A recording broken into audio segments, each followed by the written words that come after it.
As dusk settles over the city, we see Alex looking out their window at a world that is technologically advanced, yet green and human scale. Their day wasn't a fantasy, it was a demonstration of a future built on deliberate choices. It was the logical outcome of embracing the core principles of adaptation. Fluency with AI as a collaborative partner, the agility of flexible work, the resilience of a diversified career stack, and the absolute necessity of continuous learning. This is the hopeful, achievable reality of the future worker. It's a future where technology doesn't replace our humanity, but amplifies it, freeing us from rote tasks to focus on the skills that will always be uniquely human: creativity, strategic thinking, and deep, meaningful connection. The future of work isn't something that happens to you. It's something you build, one skill, one project, one connection at a time. So, what's the first block you'll lay to build your 2030? Share your vision for the future worker in the comments below. And if you want a guide on this journey, make sure you're subscribed to GenShift. The future isn't just coming, we're building it together.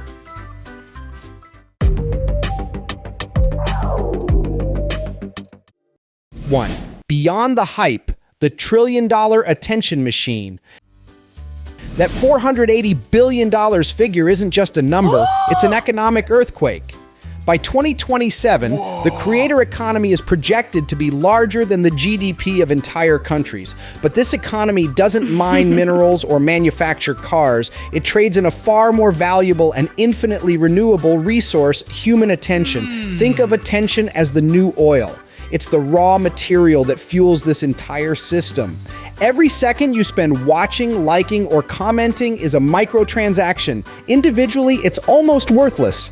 But aggregated across billions of people, it becomes the most valuable commodity of the 21st century.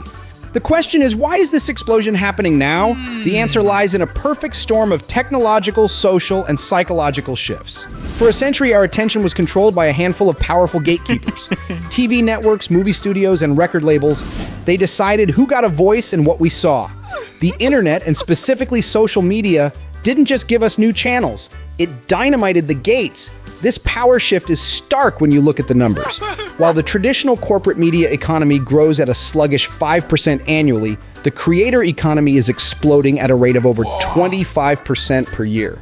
It's a direct reallocation of attention, trust, and capital from old institutions to new individuals. This was made possible by the radical democratization of creation. Suddenly, the tools of production, high-quality cameras, professional-grade editing software, and global distribution networks weren't locked away in expensive studios. They were in your pocket. This technological leap, combined with the proliferation of mobile internet, unleashed a Cambrian explosion of creativity from millions of people who were previously locked out. But technology was only half the equation. The other half was a deep psychological shift in what we value. As we became bombarded with polished, impersonal corporate advertising, we started craving something real. We began to trust people over logos. This is especially true for younger generations who have grown up online. Studies from Sprout Social and Deloitte show that over 60% of consumers now trust recommendations from creators more than they trust the brands themselves. Creators offered what corporations couldn't: authenticity, niche expertise, and a genuine connection that felt less like a sales pitch and more like advice from a trusted friend. This isn't just about entertainment. It's about learning, community, and identity. Consumers actively follow creators to learn something new, and they are 50% more likely to buy a product if they identify with the creator's background.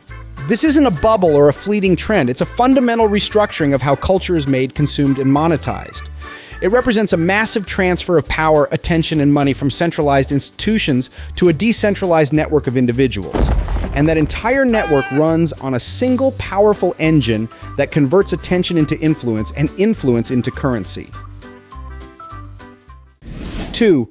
The engine of influence: how attention becomes money. So we have this massive global pool of attention, but how does it become actual money? It's not magic. It's a sophisticated multi-stage conversion process. Imagine a machine, an engine of influence. On one side, raw attention goes in. On the other hand, currency comes out. Let's break down each stage of this value engine. It all starts with you, the audience. You are the source. You're seeking entertainment, education, a sense of community, or just a way to pass the time. When you grant your attention to a creator, you provide the raw fuel for the entire economy. A single view is just a flicker of energy, but when a creator consistently captures attention, something powerful happens. That attention compounds. It builds trust, credibility, and community. It forges what we call influence. Influence is the potential energy of the creator economy. The creator can impact their audience's thoughts, feelings, and crucially, their actions. This stored energy, this influence, is then converted into currency through several key channels. The smartest creators don't rely on just one. They build a diversified portfolio of income streams. The most common and foundational channel is advertising revenue. Platforms like YouTube and TikTok act as brokers, placing ads on or around content and sharing a slice of that revenue with the creator. It's a volume game. More views, more money, but it's often the least stable income source, subject to the whims of ad markets and platform algorithms. Next, and often more lucrative, are brand deals and sponsorships. This is where brands pay creators directly to integrate their products into content. Here, they aren't just buying ad space, they're buying the creator's trust and their authentic connection with a specific audience. Brands are increasingly shifting their budgets here because influencer content delivers higher engagement and a more trustworthy message. Another powerful channel is affiliate marketing. Creators recommend a product and include a special link. Every time someone buys through that link, the creator gets a commission. It's performance-based marketing that directly ties influence to sales, making it a win-win for both the creator and the brand. Perhaps the most significant evolution in monetization is the rise of direct fan support. Platforms like Patreon, Twitch, Substack, and YouTube memberships allow audiences to pay creators directly through monthly subscriptions or one-time tips, often in exchange for exclusive content or perks. This creates a more stable, predictable income stream, insulating creators from the volatility of ad markets and algorithm changes. This model represents a critical shift from simply renting out attention to advertisers to truly owning the relationship with an audience. The final stage of this evolution is selling proprietary products and merchandise. Creators leverage their influence to sell their own branded goods, from t-shirts and digital ebooks to full-fledged companies like Logan Paul's Prime Hydration or Emma Chamberlain's coffee brand. This is where a creator transitions from being a performer to a true entrepreneur, capturing the full value of their influence. This entire engine is accelerated by what Goldman Sachs calls a flywheel effect. Platforms with a massive audience, access to capital, and strong AI recommendation engines create a self-reinforcing loop. Their AI pushes content to new audiences, growing a creator's influence faster. They then build in effective monetization tools, making it easier to convert that influence into income. The more creators succeed, the more users join the platform, which in turn attracts more creators, spinning the wheel faster and faster. 3. The players, who's who in the creator economy. This entire economic engine is powered by 4 key players, each with its own goals, motivations, and dependencies. Understanding their relationships, both cooperative and conflicting, is the key to understanding the whole system. First, there is the audience. That's you. You are the source of the economy's most precious resource, attention. You aren't passive consumers. You are active participants seeking community, education, shared identity, and entertainment. Your collective choices dictate which creators rise and which fall. You actively seek out favored creators and build deep connections that translate into trust. In the end, you hold the ultimate power. Next are the creators. They are the alchemists who transform your attention into engaging content. They are a diverse group, including gamers on Twitch, educators on YouTube, artists on Instagram, writers on Substack, and podcasters on Spotify.